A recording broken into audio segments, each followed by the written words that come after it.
Bonjour tout le monde, aujourd'hui je vais faire un cours de yoga pour enfants entre 4 ans et plus. Je vais procéder à plusieurs séries de cours de yoga pour enfants. Les parents pourront profiter et faire les postures avec eux et pouvoir les aider, les accompagner.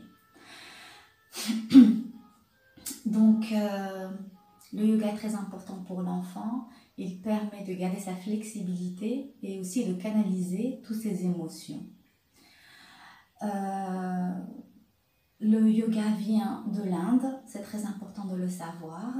L'Inde se trouve en Asie et le yoga n'est pas un sport. Le yoga, c'est une discipline. C'est complètement différent. Donc ces deux choses sont très importantes à ne pas oublier. La respiration dans le yoga, en tout cas pour moi, c'est très important qu'on inspire par le nez et qu'on expire par le nez. On l'oublie très souvent parce que dans les cours de sport, on expire par la bouche. Le yoga, on inspire, on expire, on inspire, on expire. Très bien. Nous allons commencer le cours. Nous allons se mettre dans cette posture. Asseyez-vous confortablement, placez votre tapis, le dos droit. Je ne veux pas un dos rond, un dos droit sans cambrer le dos. Les mains, inutile de les poser comme ça ou de faire comme ça. Les mains posées sur les genoux, le dos droit. Nous fermons quelques instants les yeux pour s'imprégner de ce moment et se recentrer sur soi avant de commencer le cours.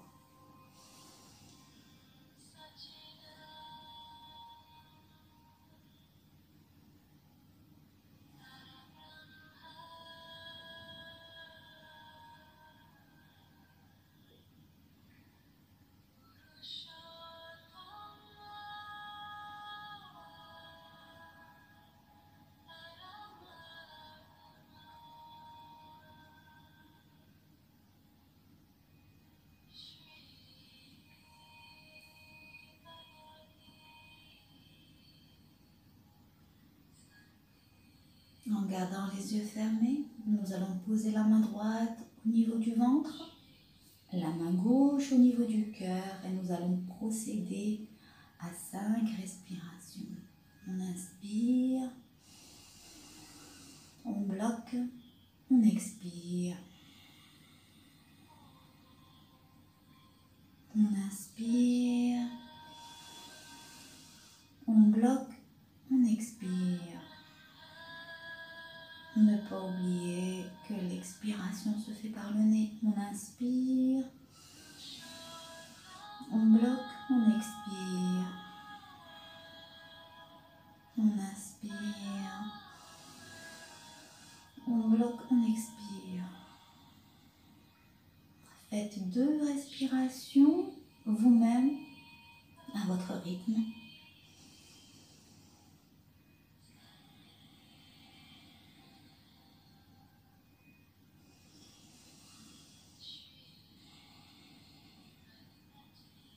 On replace les mains sur les genoux. On inspire. À l'expire, on ouvre les yeux. Très bien. Marcelino, tu nous laisses travailler? Alors, la première posture, elle est très simple, c'est la posture du chat. Tu nous montres, Marcelino, la posture du chat? Très bien, nous allons nous mettre à 4 pattes, les doigts des mains bien ouverts, bien écartés pour garder un bel équilibre. Nous allons nous placer à 4 pattes, les orteils des pieds sortis, le dos droit. Donc, on va inspirer, creuser le dos, expirer, rentrer le ventre, courber le dos et regarder son nombril. On inspire, on creuse le dos, on cambre, on expire, dos rond, on pousse avec les bras, on regarde notre nombril, on inspire, dos creux, on avec les bras, on regarde son nombril. On procède à 3 autres tout seul.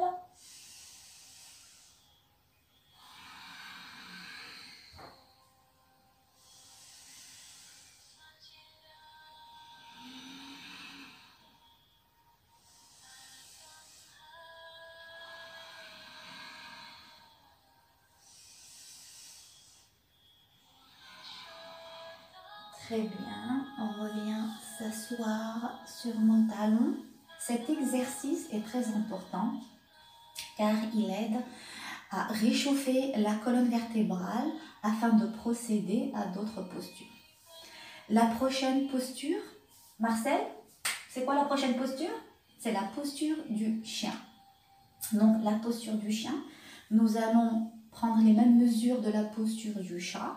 Placez les mains bien écartées, s'il vous plaît les enfants, bien écartées. On se met à la posture du chat, les orteils des pieds sur le tapis et nous allons monter le bassin. On va monter le bassin, on va pousser avec les bras, on va essayer à ce que les talons touchent le sol et on essaie d'avoir un bel alignement entre le sacrum et les cervicaux.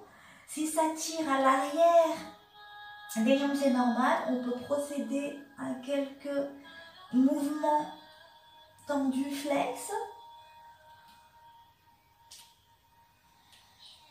On n'oublie pas la respiration. On inspire par le nez, on expire par le nez. On se replace, on pousse avec les bras, on pousse avec le bras. Cette posture, elle aide à renforcer les épaules. On inspire, on expire. Ça. Et on revient poser les genoux au sol. Cette posture, c'est la posture chien tête en bas.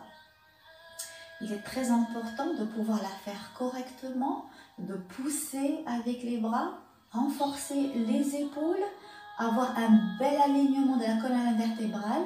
Les talons touchent le sol si c'est possible. Si ce n'est pas possible, c'est que vous manquez de flexibilité. Donc avec le temps, on va y arriver. Comme on fait la posture du chien tête en bas, allons faire la posture du chien tête en haut. Donc la posture du chien tête en haut, elle est simple. Les pieds en bas et on pousse et on lève la tête, on fait une rotation des épaules. Posture chien tête en haut. On serre les fessiers et on revient. On fait la posture du bébé pour s'étirer. Donc la posture du chien tête en bas, il faut absolument serrer les fessiers pour protéger les lombaires, que ce soit pour les enfants ou les adultes. Les épaules doivent être loin du cou, donc on ne pousse pas de cette manière, loin du cou, donc on fait une rotation des épaules. Très bien. Marcel, la prochaine posture, c'est la posture de la planche. Donc, posture de la planche, on ne baisse pas de cette manière, on peut se faire mal au dos, ni de cette manière. On fait une belle planche. Posture de la planche. Marcel? Donc cette posture, elle nous aide à renforcer les abdominaux. On serre les fessiers. Posture de la planche. On revient. Et la prochaine posture, c'est la posture du cobra. Marcelino, tu me laisses passer? Donc je vais me mettre sur le ventre, les pieds posés au sol, les mains au niveau de la poitrine. D'accord? Les coudes touchent le ventre et nous allons faire une rotation des épaules. Les omoplates, on essaye à ce qu'ils se touchent. On serre les fessiers et nous allons monter. On serre les fessiers, la tête en haut. Ça, c'est la posture du cobra. Les coudes sont bien serrés au niveau du corps. On inspire, on expire, on revient. La prochaine posture, c'est la posture du serpent. On n'oublie pas que les doigts des mains sont bien écartés. Les coudes sont perpendiculaires. On serre toujours les fessiers pour protéger les lombaires. Posture du serpent. Et au doigt. On n'oublie pas la respiration. Une expiration par le nez. Très bien. Prochaine posture, ça sera la posture du chameau. Nous allons nous mettre debout.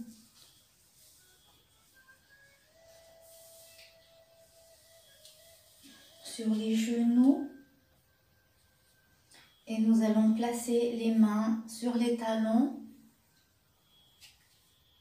Donc voici la posture du chameau. Rotation des épaules, on fait sortir le cœur, on lâche la tête, on serre les fessiers pour protéger les lombaires. Posture du chameau. On inspire, on expire, on revient en douceur pour ne pas se faire mal. Pour les personnes qui n'arrivent pas à faire la posture du chameau, vous pouvez y aller par 2 étapes. Donc, placez la main droite au niveau du talon droit et levez la main gauche, étirez-vous.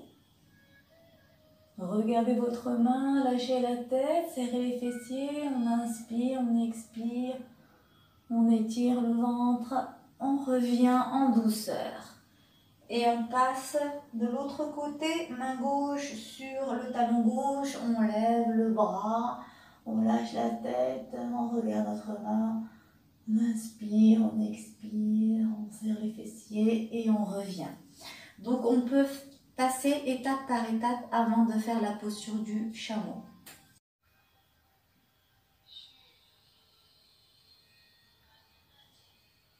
Et on revient s'asseoir à la posture initiale du lotus, du yogiste, comme vous voulez. Le dos droit, les mains posées sur les genoux, nous fermons les yeux, on respire tranquillement, on inspire, on expire par le nez, on n'oublie pas.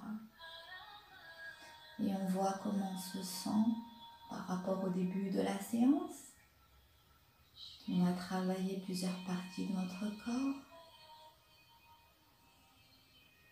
En gardant les yeux fermés, nous allons placer les paumes des mains ensemble au niveau du cœur. On va procéder à 3 grandes respirations.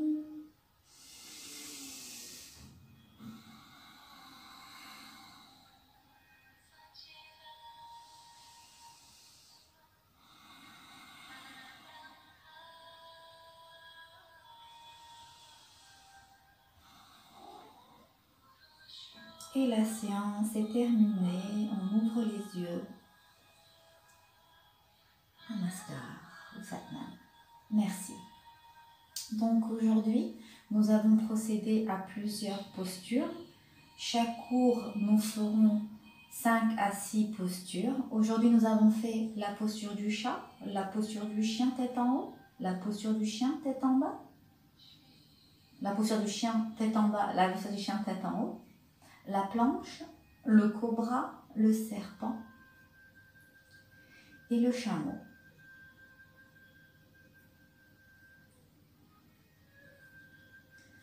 Donc, il ne faut pas oublier de répéter ces exercices tous les jours en employant correctement la respiration afin que le cœur reste calme. Je vous remercie les enfants et je vous dis à très bientôt et merci beaucoup. Au revoir.